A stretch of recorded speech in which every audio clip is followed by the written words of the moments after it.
नमस्कार दोस्तों। आज हम इस क्लास में नंद वंश के बारे में पढ़ेंगे। इस क्लास में हम नंद वंश के जो संस्थापक हैं महापद नंद, उनके साथ साथ नंद वंश के और भी जो उत्तराधिकारी हुए और सबसे अंतिम जो नंद वंश का शासक था घनानंद, जिसको पराजित करके चंद्रगुप्त ने मौर्य वंश की स्थापना की।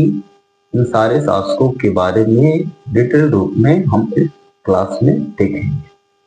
तो चलिए स्टार्ट करते हैं आज का क्लास।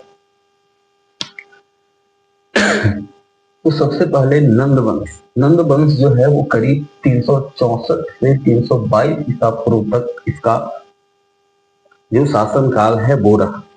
इसमें जो महापद नंद है उनका ऐसा मानना है कि इनका जो शासन काल है वो 28 साल है और बाकी और जो नवनंद हुए उनको मिलाकर मतलब उन्होंने कुल 22 वर्ष शासन किया। तो महावंश जो है इस प्रकार का वर्णन करता है कि जो पूरा नंद वंश है वो 28 + 12 में उसको डिवाइड करता है नंदों का शासन का। महाबोधि वंश जो है उसमें उग्रसेन नाम जिक्र हुआ है महापद्म नंद के लिए, लेकिन पुराण में महापद्म नंद के लिए महापद्म जो नाम है वो प्रयुक्त हुआ है। और ऐसा माना जाता है कि जो ये नंदीवर्धन के पुत्र थे। नंदीवर्धन कौन था? तो नंदीवर्धन इसके पिछले क्लास में आपने पढ़ा था कि शिशुनाग वंश का जो अंतिम शासक था नंदीवर्धन, तो उसी नंदीवर्धन का ये पुत्र था। और ये जो नंदीवर्धन था उसकी जो रानी थी उसका एक जो नाई है उसके साथ प्रेम प्रसंग था और उसके कारण उस नाई ने ही नंदीवर्धन की हत्या कर दी थी। और उसके बाद उसका जो ये पुत्र है, ठीक है ना, महापद्म नंद, वो यहाँ का शासक बनता है। तो जो पुराण है, जो जैन ग्रंथ हैं, जो बौद्ध ग्रंथ हैं, उसमें इसे नीच कुल का माना गया है। और एक प्रकार से हम कह सकते हैं कि नीच कुल का जो सबसे पहला साम्राज्य है उसको स्थापित करने का श्रेय महापद्म नंद को जाता है। अब यहाँ हम देखते हैं कि चूंकि पुराण जो है, पुराण में इसे सर्व छत्रांतक या द्वितीय परशुराम की भी उपाधि दी गई है महापद्म नंद को।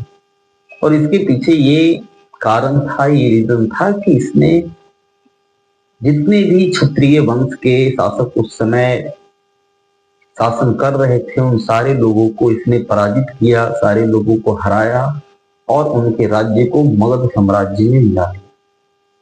मगध साम्राज्य एक साम्राज्य के रूप में जो उभरा वो इसी नंद वंश का देन माना जाता है, जिस पर आगे चलकर मौर्यों ने एक बड़ा साम्राज्य जो है वो उसको स्थापित किया। एक प्रकार से हम कह सकते हैं कि पूरा जो उत्तरी भारत का क्षेत्र था और दक्षिणी भारत के जो कुछ क्षेत्र थे वो प्रत्यक्ष कंट्रोल में थे नंद शासकों के। हिमालय से लेकर विंध्य पर्वतमाला, दक्षिण में विंध्य पर्वतमाला के बीच का जो पूरा क्षेत्र था वो नंद वंश के कंट्रोल में आता था। अब किन किन राजाओं को इन्होंने हराया? तो इसमें पहला इक्ष्वाकु हैं जो कि अयोध्या और श्रावस्ती के आसपास के क्षेत्र में ये शासन करते थे। बाकी जो लोग महाजनपद का वीडियो नहीं देखे हैं वो जाकर वहां देख लेंगे, ताकि ये जो जनपद हैं कुछ और जो कुछ क्षेत्र हैं उनके बारे में आपको और विस्तृत अच्छे से जानकारी मिल जाएगा। इसके साथ पांचाल महाजनपद था जिसके बारे में हमने आपको बताया था, इसलिए यहाँ पे हम उसका चर्चा नहीं करेंगे, नहीं तो वीडियो ज्यादा बड़ा हो जाएगा। तो पांचाल जो था वो उत्तर पश्चिमी, जो उत्तर प्रदेश में बरेली और रामपुर का क्षेत्र है वो पड़ता है, उसको हराया, उसको मगध साम्राज्य में शामिल किया। कौरव ने ये कुरु महाजनपद, जो कि इंद्रप्रस्थ, दिल्ली, कुरुक्षेत्र और थानेश्वर का क्षेत्र पड़ता था। थानेश्वर वही जब आप पढ़ते हैं हर्षवर्धन के बारे में, थानेश्वर वाला क्षेत्र जिसको लेकर कन्नौज और थानेश्वर का क्षेत्र को लेकर त्रिपक्षीय संघर्ष विवाद में हुआ, तो ये बड़ा महत्वपूर्ण क्षेत्र था, तो ये भी इनके कंट्रोल में था। काशी, वाराणसी का क्षेत्र है। दक्षिण पथ में नर्मदा तीर का क्षेत्र, मतलब नर्मदा के किनारे वाला जो क्षेत्र था, उन सारे क्षेत्रों को इन्होंने अपने कंट्रोल में ले लिया।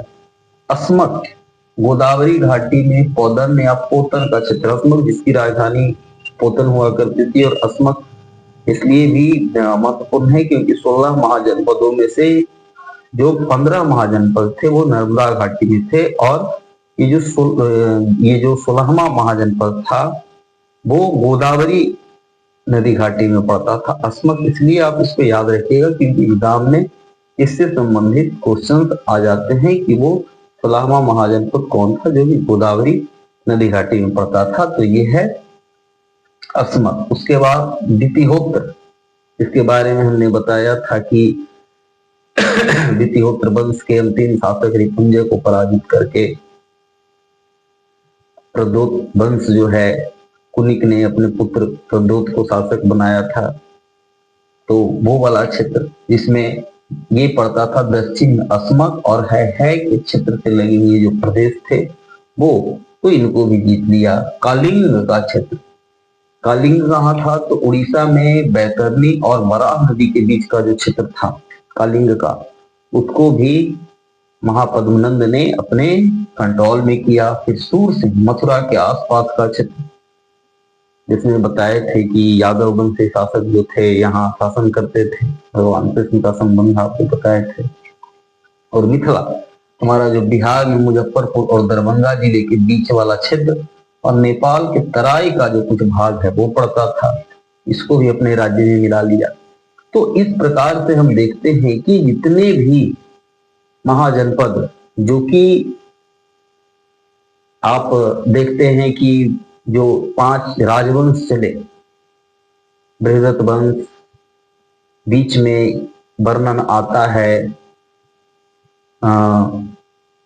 प्रदूत वंश, उसके बाद जो है बिंबिसार इस वंश का था, तो उसका जो वंश है वो, और उसके बाद शिशुनाग वंश, और उसके बाद ये नंद वंश। तो यहां तक आते आते जितने भी ये जो महाजनपद थे, उन सारे महाजनपदों को मगध साम्राज्य में धीरे धीरे करके शामिल कर लिया। ये सारे के सारे महाजनपद मगध साम्राज्य के अंग बन गए, मगध साम्राज्य का ही हिस्सा बन गए। बिंबिसार इस वंश का, तो हर्यक वंश। तो इस प्रकार हम देखते हैं कि कहता है कि ये जो महापद्मनंद हैं उनको केंद्रीय शासन पद्धति का जनक भी माना जाता है, क्योंकि इसने अपने पूरे साम्राज्य को सुव्यवस्थित तरीके से चलाने के लिए उसे अपने अलग अलग पुत्रों में बांट दिया था, और वहां अलग अलग जो मतलब अलग अलग क्षेत्रों को अपने पुत्रों में बांटकर वहां एक सुदृढ़ शासन व्यवस्था की स्थापना की थी। इस प्रकार के जो एग्जाम्पल्स हैं, बाद में हम जब मेडिवल पीरियड पढ़ते हैं, मेडिवल पीरियड में आते हैं, तो उस समय भी हम देखते हैं कि जो राजा होते थे वो अपने पुत्र को जो इम्पोर्टेंट क्षेत्र होता था वहां का जो उत्तराधिकारी है या राज्यपाल, उनको बनाया जाता था। इसके पहले भी जब हम हर्यक वंश पढ़ रहे थे तो देख रहे थे कि जब बिंबिसार ने अंग को जीता तो जो कुनिक है उसको वहां का गवर्नर बनाया, ताकि वहां का शासन व्यवस्था सुदृढ़ तरीके से चल सके और वो राज्य परिवार के कंट्रोल में रहे। तो इसी प्रकार से महापद्मनंद ने भी अपने शासन को और सुदृढ़ बनाने का कोशिश किया और सुदृढ़ बनाने का प्रयास किया। कॉर्टियस जो एक लेखक हैं वो बताते हैं कि महापद्मनंद के पास करीब 20,000 अश्वरोही, 2 लाख पैदल सेना, 2,000 रथ, 4 घोड़ा वाला रथ, 1,000 हाथी थी और एकराट की उपाधि भी थी इसके पास। एकराट कहने का मतलब कि पूरा का पूरा जो क्षेत्र था उसका ये मालिक था, पूरा का पूरा जो क्षेत्र था वो इसके कंट्रोल में था। अब इसके आसपास कोई महत्वपूर्ण राज्य नहीं था जो कि इसे चुनौती दे सके। पराशिष्ट पर्वन में नंदों की विशाल सेना के बारे में जानकारी मिलती है। इसमें यह भी जानकारी मिलती है कि गोदावरी तट पर स्थित नवनंद देहरा, नांदेड़, नांदेड़ आप जानते हैं, नांदेड़ का किला संबंधित है हाँ इससे। तो आप देखेंगे कि जब आप पढ़ते हैं सिख धर्म के बारे में, सिख और मुगल संघर्ष पढ़ते हैं नांदेड़, तो वहां पे ये नांदेड़ आता है बंदा बहादुर से रिलेटेड। तो खैर उसको हम बाद में देखेंगे, लेकिन इससे पता चलता है कि वहां तक नंदों का स्वामित्व था और इन्होंने अस्मक पर भी विजय प्राप्त कर ली थी।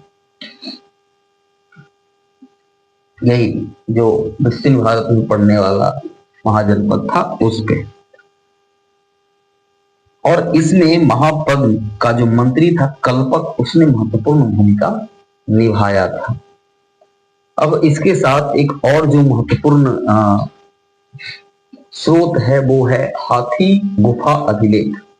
ये हाथी गुफा अभिलेख जो है वो उड़ीसा में उदयगिरी पर्वतमाला के दक्षिण में ये प्राकृतिक गुफा है और इसमें प्रकृत भाषा जो कि पाली भाषा से ही संबंधित है, तो प्रकृत भाषा और ब्रह्मी लिपि में 17 पंक्ति में लिखे अभिलेख हैं, जिसमें से 16 से 12 जो अभिलेख हैं उसमें नंदराज के बारे में बताया गया है। और ये हाथी गुफा अभिलेख जो है वो कलिंग शासक खारवेल का है और ये करीब ईसा पूर्व पहली शताब्दी का अभिलेख माना जाता है, बहुत प्राचीन अभिलेख माना जाता है। इससे ये पता चलता है, मतलब हाथी गुफा जो अभिलेख है उससे ये पता चलता है कि कालिंग में सिंचाई योजना चलाने का जो श्रेय है वो नंद शासकों को था। उसमें महापद नंद की चर्चा की गई है और ये भी बताया गया है कि नंदराज ने वहां पे एक नहर बनवाया था, जिस नहर को खारवेल ने उस नहर को राजधानी की तरफ मोड़ने का काम किया था। तो ये हमें हाथी गुफा अभिलेख से पता चलता है खारवेल की। इसके साथ कथा सहित सागर में ये बताया गया है कि कौशल जो है वो मगध का ही अंग हो चुका था और अयोध्या में नंद शिविर का भी जिक्र जो है वो कथा सहित सागर में मिलता है। इसके साथ बृहत कथा मंजरी जो है उसमें पता चलता है कि पाटलिपुत्रा में सरस्वती और लक्ष्मी का निवास था। कहने का मतलब है कि ये जो नंद शासक थे वो बहुत अमीर थे। पता है कि करीब इनके पास बहुमूल्य हीरे थे, जवाहरात थे, बहुत सारा रुपया था, पैसा था, धन संपदा जो था वो उससे एकदम परिपूर्ण थे। और इनके समय में पाटलिपुत्रा जो था वो राजनीतिक और संस्कृति का महान केंद्र बन गया था। इन नंद वंश के शासकों के काल में वर्ष, उपवर्ष, कात्यायन और पाणिनि जैसे जो विद्वान थे उन्होंने पाटलिपुत्रा में शिक्षा ग्रहण की थी। ये जो पाणिनि थे वो खास करके ये जो नंद शासक थे उनके मित्र थे, जो कि व्याकरण के रचना करने का श्रेय को जाता है। अब हिंसांग जो कि 7वीं शताब्दी में भारत में आया था राजा हर्षवर्धन के काल में, वो बताता है कि नंद राजा के पास रुपयों का खजाना था, सोना चांदी का खजाना था और उसमें 7 प्रकार के कीमती पत्थर भी थे। ये भी पता चलता है कि ये जो नंद राजा थे वो बड़ा प्रभावशाली थे और इनका विदेशों के साथ व्यापार होता था, विदेश से ये सोना जो है उसको मंगवाते थे अपने देश में। इसके साथ हिमालय के उस पार के जो राज्य थे उनके बीच ये एक प्रकार से अगर उनमें लड़ाई झगड़ा हो जाए तो मध्यस्थता का भी ये कार्य करते थे, मतलब इतना प्रभावशाली थी। और खास करके महापद्मनंद का जो शासन था वो नंद वंश का सर्वश्रेष्ठ काल माना जाता है। इसके बाद महापद्मनंद के जो कुछ उत्तराधिकारी हुए उनको हम देख लेते हैं। इसमें कहता है कि एक थे पांडु, जो कि बंगाल का जो सेन वंश है उनका संबंध इससे लगाया जाता है कि बाद में चल के जो बंगाल का सेन वंश विकसित हुआ वो इसी वंश का एक शाखा था। दूसरे पुत्र थे पांडु गति या सुकल। ये अयोध्या वाला जो एरिया है उसके उसके देखभाल करने के लिए इनको नियुक्त किया गया था और बाद में वहां चल के देव वंश की स्थापना हुई। भूतपाल या भूत नंदी विदिशा का ये क्षेत्र था उसके ये गवर्नर थे और वहां चलकर नंदी वंश की। फिर है राष्ट्रपाल, जो कि महाराष्ट्र के सातवाहन और कलिंग का मेघवाहन वंश इन्हीं से निकला, मतलब इन्हीं का उपज था। इन्हीं का एक शाखा के रूप में बाद में वो विकसित हुआ। फिर है गोविसानक, जो उत्तराखंड का कुलिंद वंश इससे जुड़ा हुआ है।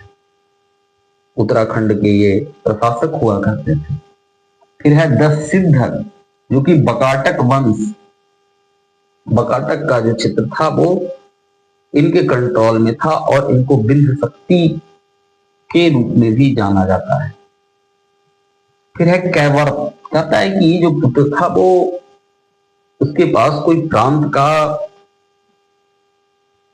कंट्रोल तो नहीं था, लेकिन ये हमेशा राजा के साथ रहते थे, राजा के एक अंगरक्षक के रूप में ये कार्य करते थे और राज्य का जो भी प्रशासनिक गतिविधि है उसको कंट्रोल करना या उसको उसका देख रेख करना इनका काम था। लेकिन कहता है कि जब महापद्मनंद को वो जहर दे दिया गया था, ठीक है, जिससे उनकी मृत्यु हो गई थी, तो उसी समय इनको भी जो कैवर्त थे उनको भी जहर दे दिया गया था। मतलब दोनों जो थे वो साथ साथ राम नाम सत्य हो गए थे। अब है घनानंद, तो कहता है कि जो घनानंद था वो सबसे छोटा पुत्र था और जब कैवर्त और इनके पिता की मृत्यु से ये थोड़ा विचलित भी हो गया था, लेकिन फिर भी इसके पास इतना पावर था, इससे लोग इतना डरते थे कि किसी ने इसके राज्य की तरफ आंख उठाने की कोशिश नहीं की और सिकंदर भी यहां से पीछे मुड़ जाना ही अच्छा समझा। क्योंकि जब सिकंदर और पोरस के बीच युद्ध हुआ जिसमें पोरस की हार हुई और सिकंदर की जीत हुई, पोरस को बंदी बनाकर सिकंदर के पास लाया गया, तो सिकंदर पोरस से बड़ा प्रभावित हुआ और पोरस ने ही सिकंदर को ये बताया कि मगध में इस समय एक नाई का जो पुत्र है वो शासन कर रहा है और जो जनता है वो उससे उतना संतुष्ट नहीं है। लेकिन फिर भी सिकंदर को लगा कि भाई पोरस को हराना जब इतना मुश्किल है तो इतना बड़ा मगध साम्राज्य से टकराना कितना मुश्किल होगा, और यही सोचकर सिकंदर ने भारत पर आक्रमण करने का जो मन था उसको बदल दिया और वापस अपने देश लौट गए। यूनानी जो लोग थे इस घनानंद को अग्रमिस या जैंद्रमिस के नाम से जानते थे। ये जो घनानंद था वो इसको अत्याचारी शासक के रूप में जाना जाता है। ये जनता पे अलग अलग प्रकार का कर लगाकर जनता से जबरदस्ती जो है वो टैक्स वसूलता था, पैसा वसूलता था। इसके शासन काल में एक और भी ये आता है कि इसने वो पशु वध पर रोक लगा दिया था, जो बलि प्रथा उस पर रोक लगा दिया था, जिससे बहुत सारे जो हिंदू धर्म के लोग थे जो बलि प्रथा को सही मानते थे वो भी इससे नाराज थे। इसके जो पिता थे इनको सर्व छत्रांतक या द्वितीय परशुराम की उपाधि थी और उनका जो प्रभाव था इनके ऊपर भी था। तो ये हिंदू धर्म को उतना बहुत ज्यादा प्रश्रय नहीं देते थे और शाकटाय और स्थूलभद्र जो दो जैन मतावलंबी थे वो इनके अमात्य भी हुआ करते थे। ये वही गणानंद है जिसने चाणक्य को भरी सभा में उनका अपमान किया था, कौटिल्य चाणक्य जिनको हम जानते हैं, और उन्होंने ये शपथ लिया था कि जब तक इन नंद वंश का शासन समाप्त नहीं कर देंगे, नंद वंश को जड़ से उखाड़ कर नहीं फेंक देंगे, तब तक अपना शिखा नहीं बांधेंगे। और बाद में कौटिल्य ने चंद्रगुप्त मौर्य की सहायता से इस नंद वंश को जड़ से उखाड़ दिया या नंद वंश को समाप्त करके मौर्य वंश की स्थापना। इनके शासन तक आते आते वही उत्तर में हिमालय से लेकर दक्षिण में विंध्य पर्वतमाला का जो पूरा क्षेत्र था वो इनके कंट्रोल में आता था। तो इस प्रकार हम देखते हैं कि ये जो नंद वंश थे वो भी भारत के एक महत्वपूर्ण वंश में इनका नाम आता है। ये वो वंश था जिसने आगे चलकर मौर्य साम्राज्य की स्थापना का मार्ग प्रशस्त किया, मौर्य साम्राज्य की स्थापना के लिए रास्ता तैयार किया। बाद में चंद्रगुप्त मौर्य ने उस पर एक बड़ा साम्राज्य कायम किया, लेकिन एक प्रकार से जब महाजनपद की स्थिति थी, महाजनपद कालीन जो व्यवस्था था, उसमें अगर हम देखते हैं तो चाहे बृहदत्त वंश हो, चाहे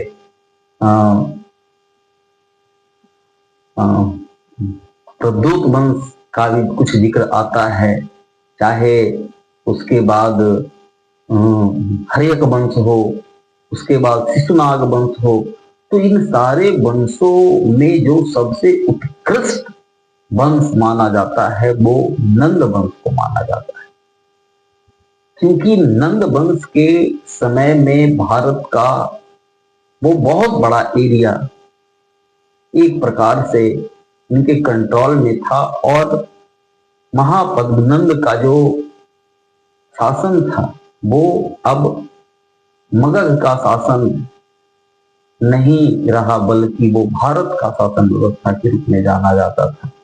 तो एक प्रकार से हम कह सकते हैं कि ये जो परिपाटी थी मगध साम्राज्य की, जो परिपाटी थी मगध का जो जिक्र होता था, उसकी जो चर्चाएं होती थी, उसका जो इतिहास था, अब मगध का इतिहास नहीं रहा, अब भारत का इतिहास हो गया। और मगध के इतिहास को भारत का इतिहास बनाने में इन नंद वंश के शासकों का सबसे महत्वपूर्ण योगदान है। तो इस प्रकार हम देखते हैं कि जन से जनपद, जनपद से महाजनपद और महाजनपद से एक साम्राज्य का जो निर्माण है वो नंद वंश के शासकों के द्वारा किया जाता है। अब इसके बाद जो है आप देखेंगे मौर्य वंश के बारे में, जिसमें आप देखेंगे कि किस प्रकार से चंद्रगुप्त मौर्य अंतिम नंद वंश के शासक घनानंद को पराजित करके मौर्य वंश की स्थापना करते हैं।